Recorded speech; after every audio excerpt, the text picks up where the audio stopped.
இனிமே இந்த போர்டை காமிச்சோன்னு வச்சுக்கையா எதை கொண்டு அடிப்பாருங்கன்னு தெரியாது. தலைவன் அப்படி ஒரு பெர்ஃபார்மன்ஸ் தான் பண்ணிகிட்டு இருக்கான். இவனுக்கு வந்து ஜஸ்டிஸ் கேட்டு கேட்டு என்னோட கீபோர்டில் உள்ள லெட்டர்ஸ்லாம் அழிஞ்சிருச்சு. அது மட்டும் இல்லாமல் இதுக்கப்புறம் ஜஸ்டிஸ் கேட்கவே முடியாத அளவுக்கு தலைவன் பெர்ஃபார்ம் பண்ணிகிட்டு இருக்கான். இதுக்கு போன T20 வேர்ல்டு கப்பில் 15 மெம்பர் ஸ்குவாடில் இருந்தால் வாய்ப்பு கிடைக்கல. கடந்த 15 மேட்ச்சில் தலைவனோட ஆவரேஜ் வந்து 16. ஓகேவா, ஒரே ஒரு 50 மட்டும் தான் அடிச்சிருக்காப்புல.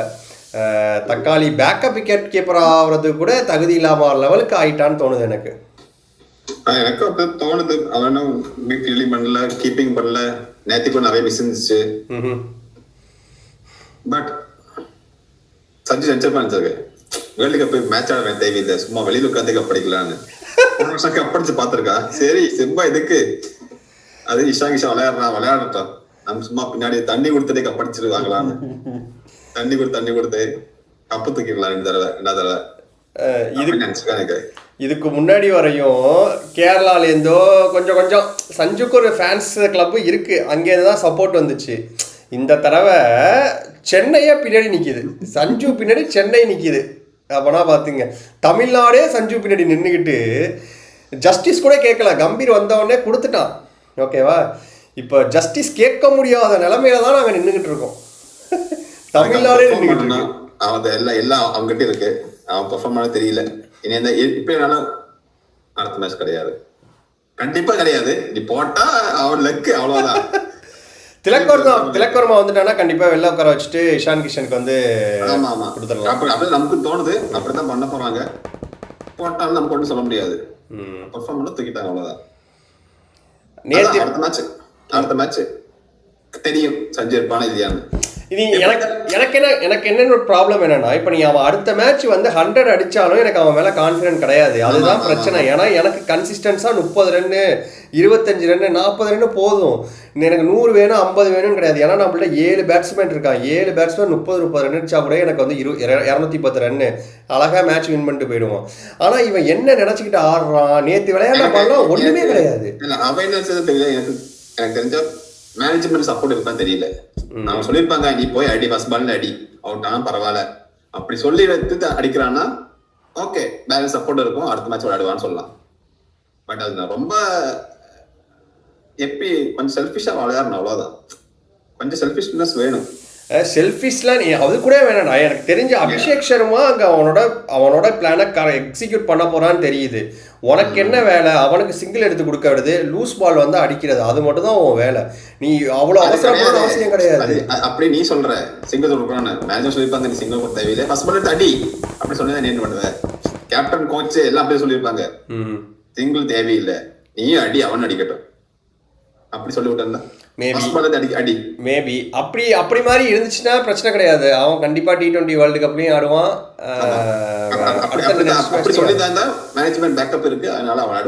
எனக்கு ஸ்டில் கான்ஃபிடென்ட் இருக்கு. என்ன ரீசன்னா, இன்கேஸ் வந்து அது மாதிரி டிசிஷன் எடுக்க போறாங்க அப்படின்னா இஷான் கிஷனுக்கு விக்கெட் கீப்பிங் கொடுத்துருப்பாங்க நேற்று.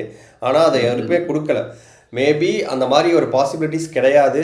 சேம் டீம் தான் முன்னே சொல்லியாச்சு. நம்ம ஓப்பனிங் பிளேயர்ஸ் நம்ம ஃபிக்ஸ் பண்ணியாச்சு. சஞ்சு சர்மா அப்படி ஃபிக்ஸ் பண்ணியாச்சு. பாக்கி எல்லாம் ஸ்லோட்டு தான் மாறிட்டு பார்ப்பாங்க. திடீர்னு வந்து நீ வேர்ல்டு டைம்ல மாத்துவாங்க இல்லையான்னு தெரியாது. இன்ஜுரிக்காக அந்த டைம் சொன்ன இன்ஜுரிக்காக இஷான் கிஷன் வச்சாங்க டீம்ல பேக்கப்பா. அப்படிதான் மோஸ்ட்லி நான் நினைக்கிறேன். சஞ்சு தேங்க்ஸ் கொடுப்பாங்க, தூக்க மாட்டாங்கன்னு நினைக்கிறேன் நானும்.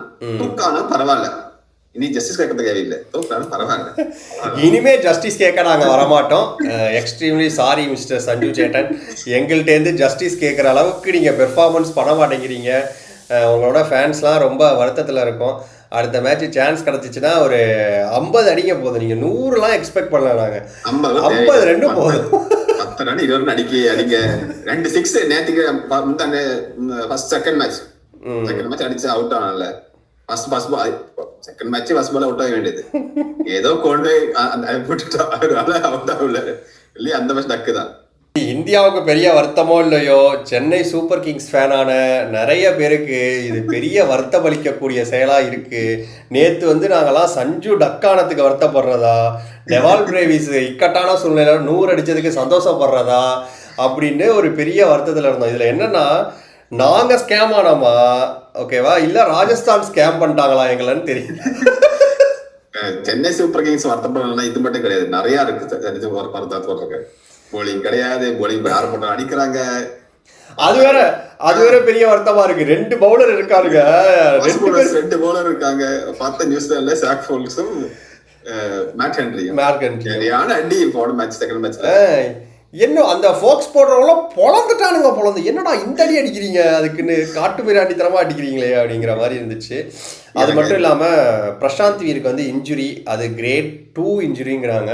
அது ரெக்கவர் ஆகிறதுக்கு 3 weeks to 6 months அப்படின்னு சொல்கிறாங்க. அது வந்து அந்த இன்ஜுரி வந்து எந்த ஸ்டேஜில் இருக்கோ அதை பேஸ் பண்ணி தான்.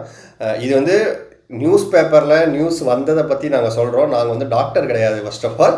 பட் இதுதான் current situation of Prashant Veer. இவர் வந்து ஜடேஜா ரீப்ளேஸ்மெண்ட். 14 கோடி போச்சா?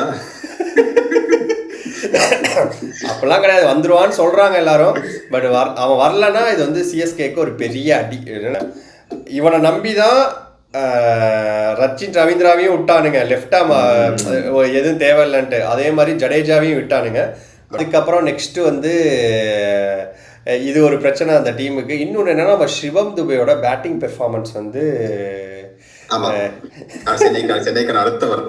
சிவம் துபையோட பேட்டிங் பெர்ஃபார்மன்ஸ் நினைச்சாதான் கொஞ்சம் வருத்தமா இருக்கு. தலைவன் சரி ஃபுல் பேட்டிங் ட்ராக்ல தான் இருந்துச்சு, அன்னைக்கு ஒழுங்கா பெர்ஃபார்ம் பண்ணிட்டான். இருந்தாலும் அவன் மேல இன்னும் கான்ஃபிடென்ட் இல்லையோ. ஒருவேளை டாப் ஆர்டர்ல இறக்கி விட்டா அடிச்சிருவானோ சிஎஸ்கேல